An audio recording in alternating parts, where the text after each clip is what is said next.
Bienvenue dans ce nouvel épisode du podcast Vocation Mentor d'entrepreneurs pour la planète. Chaque mois, nous partons à la rencontre d'un ou d'une dirigeante mentor engagée au sein de notre communauté afin de permettre l'émergence de solutions à impact environnemental innovantes. L'opportunité d'échanger avec ce mentor ou cette mentor sur son parcours, son engagement pour une économie plus durable, mais aussi son expérience plus personnelle du reverse mentoring façon entrepreneur pour la planète. Aujourd'hui, nous vous proposons de rencontrer Marion Henriette, directrice innovation et impact de CVE, un producteur français d'énergie renouvelable, multi-énergie et multi-pays. Mentor également du projet Bike-in de la communauté Entrepreneurs pour la planète Sud. Bonjour Marion. Bonjour. Vous avez pris conscience très tôt dans votre vie personnelle et professionnelle de l'importance des enjeux environnementaux et sociétaux. Comment s'est construite votre carrière à impact? Racontez-nous. Alors c'est vrai que dès que j'ai terminé mes études d'ingénieur, j'ai voulu travailler, avoir un métier qui a du sens et qui a un impact positif sur l'environnement et qui a un impact positif sur la société. Alors j'ai beaucoup cherché, j'ai beaucoup regardé, j'étais très inquiète à l'époque sur le choix que j'allais faire et j'ai finalement choisi de rejoindre le cabinet EY qui montait un département environnement et développement durable.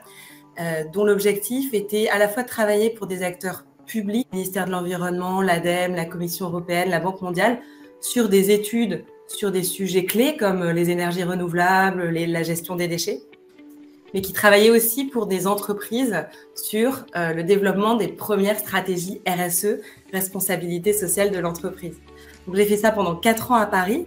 Et ensuite, je suis partie à Montréal faire à peu près la même chose, sauf que là, il s'agissait de monter le bureau environnement développement durable de Montréal. Et donc, j'ai fait ça pendant 2 ans. Et ce qui était super, c'est que quand je suis arrivée, on était 2. Et quand je suis repartie, ils étaient 5-6. Donc, ça avait bien grossi. Ensuite, j'ai voulu, en tant que Marseillaise, revenir dans la région sud. Et j'ai eu l'opportunité de rejoindre la CMA-CGM, toujours avec un métier à impact, puisque j'étais dans le département développement durable et où j'accompagnais la CMA-CGM dans leur stratégie de décarbonation, dans leur stratégie développement durable. C'était le début et on voit aujourd'hui la place que ça a pris. Et donc, c'est aussi très satisfaisant de voir que ces sujets-là ont pris de l'ampleur au fur et à mesure des années. Et puis, il y a 3 ans, j'ai rejoint CVE. Donc, CVE, effectivement, ça veut dire changeons notre vision de l'énergie. On est producteur indépendant d'énergie renouvelable. Multi-énergie, tu l'as dit, solaire photovoltaïque, biogaz par méthanisation et hydrogène, et multi-pays, puisqu'on est présent en France. Notre siège social est à Marseille, mais on est aussi présent à l'international avec une filiale aux États-Unis, une au Chili, une en Espagne et une en Afrique du Sud. Tu as rejoint CVE, c'était une création de poste en tant que directrice innovation et impact. Raconte-nous. Quel est ton rôle? Quelles sont tes missions au sein de CVE, qui est déjà une entreprise engagée par nature pour l'environnement? Alors effectivement, j'ai rejoint CVE et j'ai pu constater que ce qui était écrit sur le site internet, c'est-à-dire on est une entreprise à impact, on veut avoir un impact positif sur l'environnement et la société, c'était effectivement vrai. Et donc j'ai rejoint CVE il y a 3 ans. À l'époque, on était à peu près 150 personnes. Et il s'agissait de structurer les initiatives d'innovation et d'impact qui existaient déjà chez CVE. Évidemment, tout ne s'est pas créé avec mon arrivée. Et donc, qu'est-ce que j'ai fait? J'ai défini 4 axes en fait de l'innovation.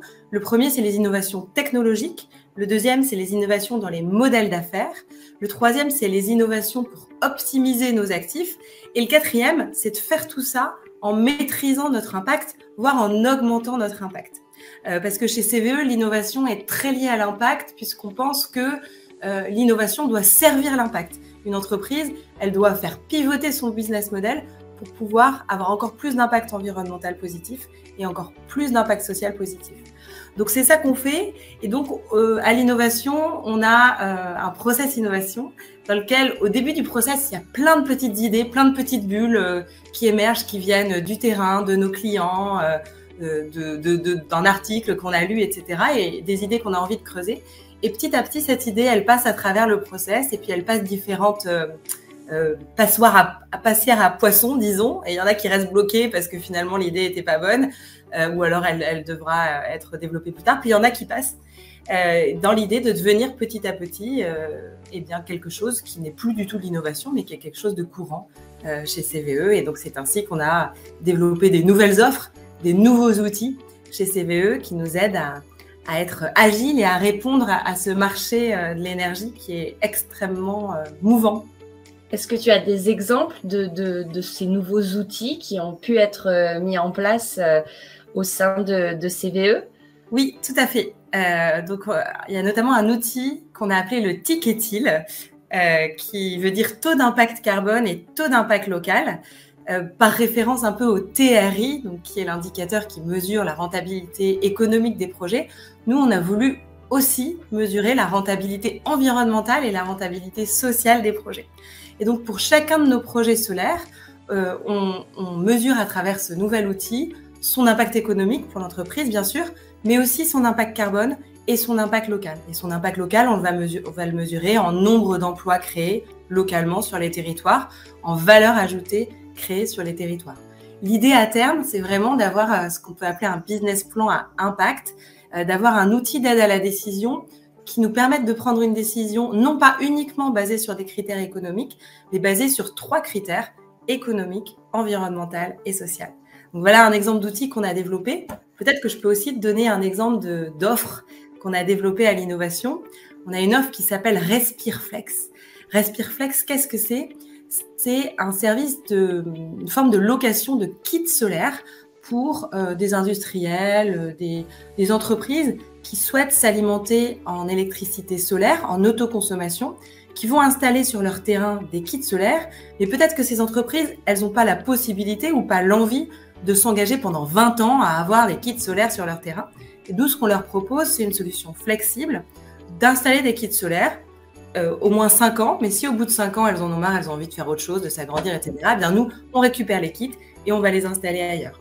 Donc, c'est une offre qui vraiment répond aux enjeux des entreprises, qui sont à la fois d'avoir un impact environnemental positif, mais aussi de rester flexible dans la gestion de leur activité.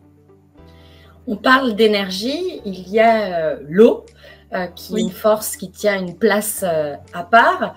Quelles sont les synergies des activités de CVE avec la ressource en eau? Alors, la ressource en eau, effectivement, c'est quelque chose qui prend de plus en plus d'importance et qui va malheureusement devenir un enjeu de plus en plus important pour notre planète. L'eau pour nous, pour CVE, alors elle existait historiquement, puisqu'historiquement on avait une activité de production d'hydroélectricité, donc barrage hydroélectrique. On avait cette sensibilité, ce rapport à la ressource en eau.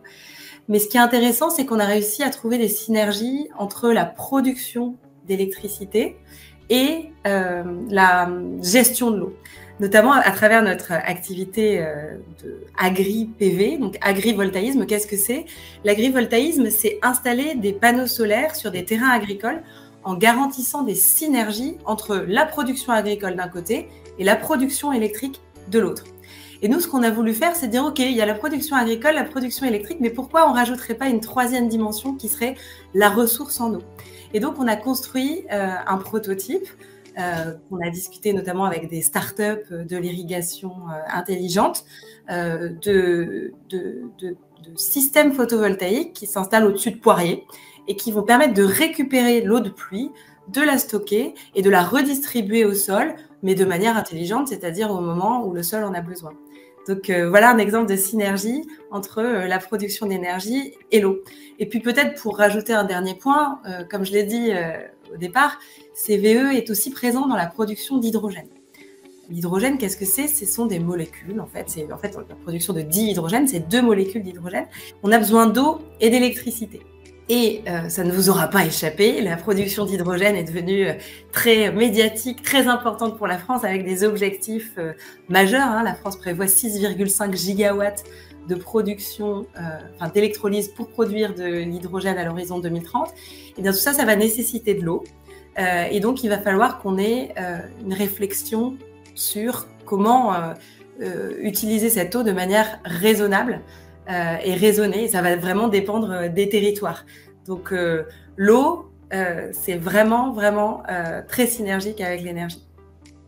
Et justement, ces innovations, ces solutions apportées par l'eau, Comment est-ce que vous en avez pris connaissance? Comment est-ce que toi, dans ton rôle, tu arrives à identifier ces innovations et quel est le rôle que les startups à impact ont à jouer dans ces réflexions et dans cette stratégie innovation pour CVE?